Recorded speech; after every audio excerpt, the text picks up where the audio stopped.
guys, selamat datang di podcast JF2R. Zalfa, Zahra, Fahira, Vera, dan Rida yang berjudul History of Budi Utomo. Jadi di podcast kita kali ini bakal ditemenin sama Bata. Halo Bata. Wow, sejarah banget gak sih judul podcast kita? Hahaha, iya dong, kan kita sekarang lagi belajar sejarah, makanya judul podcast kita History of Budi Utomo.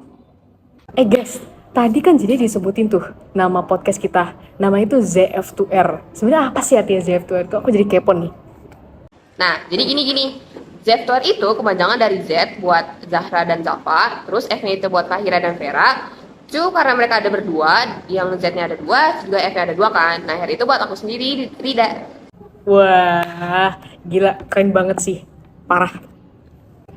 Jadi langsung aja guys, kita ke topik inti pembahasan podcast kita kali ini. Ayo deh, gas! Oke. Tadi kan katanya judul podcastnya itu History of Budi Utomo ya. Nah, jadi apa sih guys Budi Utomo itu?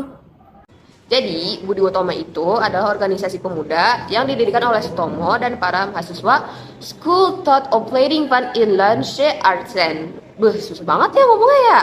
Atau biasa disebut Stopia, yaitu Gunawan Mangunkusumo dan Suraji pada tanggal 20 Mei 1908. Dan kalian tahu gak sih kalau organisasi ini sama sekali nggak bersifat politik loh, tapi organisasi ini bersifat sosial, ekonomi, dan budaya. Oh, seperti itu. Oke. Sekarang kita tahu ya sebenarnya apa sih itu Budi Utomo. Tapi aku masih bingung deh, apa sih tujuan didirikannya organisasi Budi Utomo itu? Oke, jadi gini, Budi Utomo itu sebenarnya menjadi awal pergerakan yang bertujuan untuk mencapai kemerdekaan Indonesia. Budi Utomo itu sebenarnya menjadi awal era nasionalisme di Indonesia yang sekarang kita kenal dengan pergerakan nasionalis.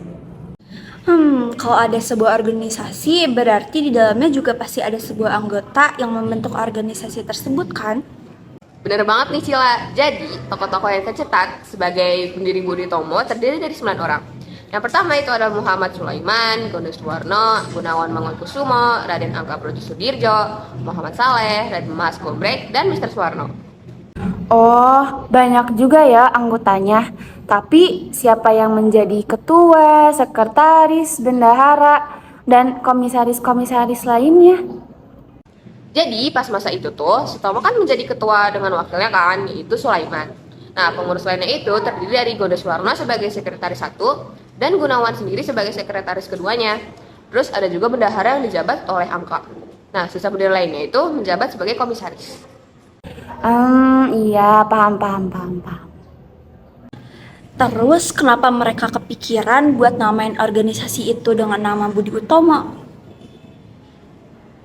Jadi gini, seingat aku sih Budi Utomo itu berasal dari bahasa Sanskerta yaitu bodhi atau budhi yang mempunyai arti keterbukaan jiwa, pikiran, kesadaran, akal atau pengadilan. Dan Utomo itu berasal dari kata utama, T-nya 2 ya, utama, yang mempunyai arti tingkat pertama atau sangat baik. Nah, jadi Budi Utomo dapat diartikan sebagai kesadaran yang baik. Oh iya, aku ingat. Terus kalau nggak salah, nama organisasi Budi Utomo diusulkan oleh Suraji ya guys sih. Terus Budi Utomo itu dapat dimaknai sebagai perkumpulan yang akan mencapai sesuatu berdasarkan keluhuran budi dan kebaikan perangai atau tabiat. Bener Cila, betul banget deh. Ini anak dari tadi diem aja ya? Apa gara-gara belum makan kali ya jadi lemes gini? Ya pasti bukan, kan dari tadi udah kalian jelasin, jadi aku diam aja. Makanya sekarang giliran aku doang jelasin. Pasti kalian tahu lah ya, kalau ada organisasi berarti di dalamnya pasti ada kayak rapat atau kongres gitu. Nah, pada tanggal 3 sampai 5 Oktober 1908, Budi Utomo menyelenggarakan kongresnya yang pertama di kota Yogyakarta.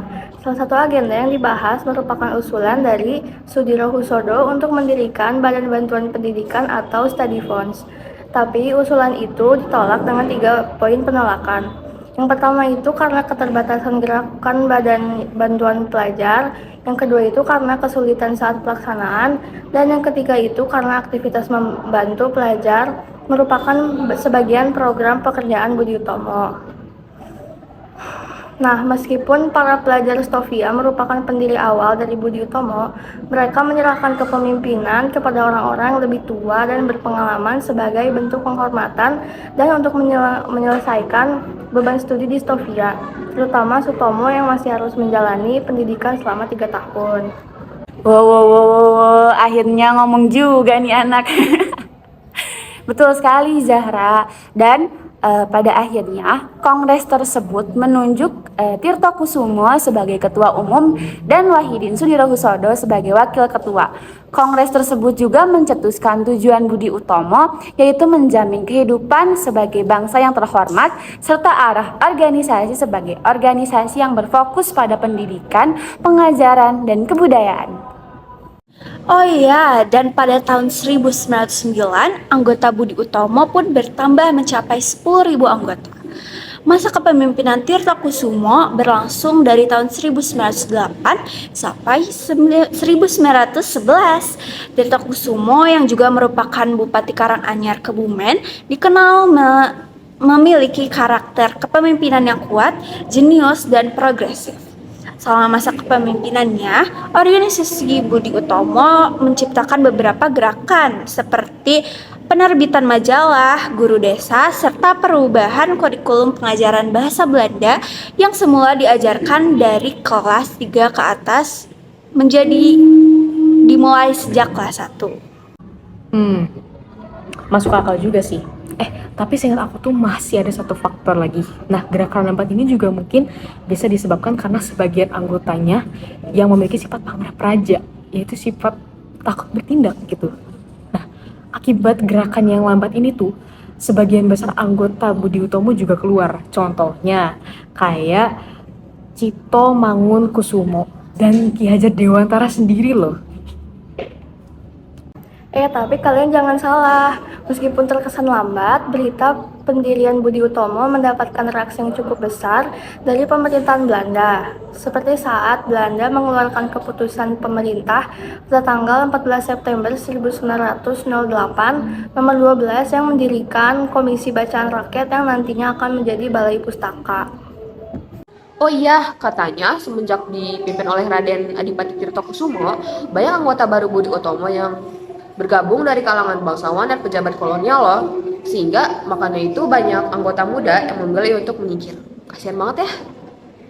Iya, betul banget Rida. Pada masa itu juga muncul Sarekat Islam yang pada awalnya dimaksudkan sebagai suatu himpunan bagi para pedagang besar maupun kecil di Solo dengan nama Serikat Dagang Islam untuk saling memberi bantuan dan dukungan. Tidak berapa lama nama itu pun diubah oleh Cokro Naminoto kalau nggak salah menjadi Sarekat Islam yang bertujuan untuk mempersatukan semua orang Indonesia yang hidupnya tertindas oleh penjajahan.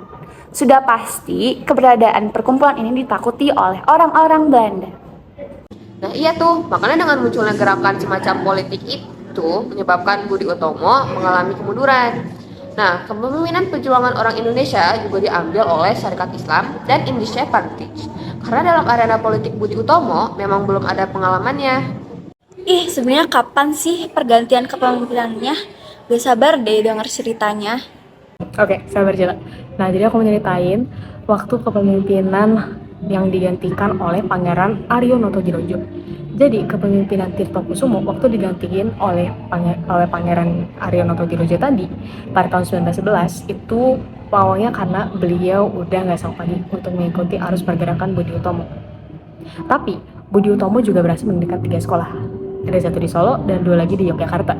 Nah, pencapaian ini tuh bisa diraih karena bantuan dari Habungkubuwana VIII yang memberikan bantuan tanah seharga 100.000 gulden dan 45.000 gulden Belanda. Wow, kalau misalnya dirupiahin jadi berapa ya? Oke. Tapi di saat yang sama juga Sudirohusodo maksud aku. Nah, itu juga berhasil mewujudkan gagasannya dengan mendirikan Badan Bantuan Pendidikan atau yang kita sebut dengan Study Funds yang bernama Dharmawara yang mendapatkan bantuan dari pemerintah sebesar 50.000 gulden Belanda. Keren gak tuh? Panjang juga ya guys ceritanya. Terus ini masa akhir Budi Utomonya kapan? Iya, sabar. Jadi, masa-masa kepemimpinan Budi Utomo tanpa memasuki bidang politik berlangsung selama periode 1908 sampai dengan 1926, sebelum kepulangan Sutomo dari Belanda. Sepulangnya Sutomo, dia mendirikan sebuah organisasi Persatuan Bangsa Indonesia yang menyerupai partai yang dia ketuai. PBI merupakan organisasi yang didirikan pada tanggal 16 Oktober tahun 1930 untuk menggantikan Indonesia Study Club sebagai organisasi politik. Nah, iya. Terus karena perkembangan organisasi itu hanya terbatas di Pulau Jawa dan Madura, serta mulai berkembangnya organisasi seperti Sarekat Islam yang mencakup keanggotaan tanpa ada batasan wilayah, Budi Utomo pun mengalami kemunduran dan pada akhirnya Budi Utomo bergabung dengan pergerakan lainnya dan membentuk Partai Indonesia Raya atau yang disebut Parindra. Oh iya, hampir lupa. Tadi kan sempat beberapa kali ya disebutin kata-kata Stovia. Jadi sebenarnya Stovia itu apa sih? Jadi Stovia atau School of Leading Fund Indonesia Artsen atau yang juga dikenal dengan singkatannya Stovia adalah sekolah untuk pendidikan dokter pribumi di Batavia pada zaman kolonial Hindia Belanda. Saat ini sekolah ini telah menjadi Fakultas Kedokteran Universitas Indonesia. Aduh, Masya Allah banget ya cerita perjalanan terbentuknya Budi Utomo ini lumayan panjang juga ya. Tapi nggak apa-apa sih, seru soalnya kita jadi nambah wawasan sama nambah pengetahuan juga, ya nggak? Betul banget tuh Zal, kayaknya udah pada ngantuk ya mereka dengerin suara kita kan. Bosen banget pasti ya. Nah, kayak nih udah waktu kita undur diri nih. Hai, ya nih, ya udah deh, kayaknya sampai sini dulu ya kita ngobrol-ngobrol soal Budi Utomonya. Semoga next kita bisa ngobrol tentang hal lain yang lebih bermanfaat lagi ya. Oh iya, jangan lupa share ke teman-teman kalian dan tunggu cerita kita selanjutnya. Bye-bye!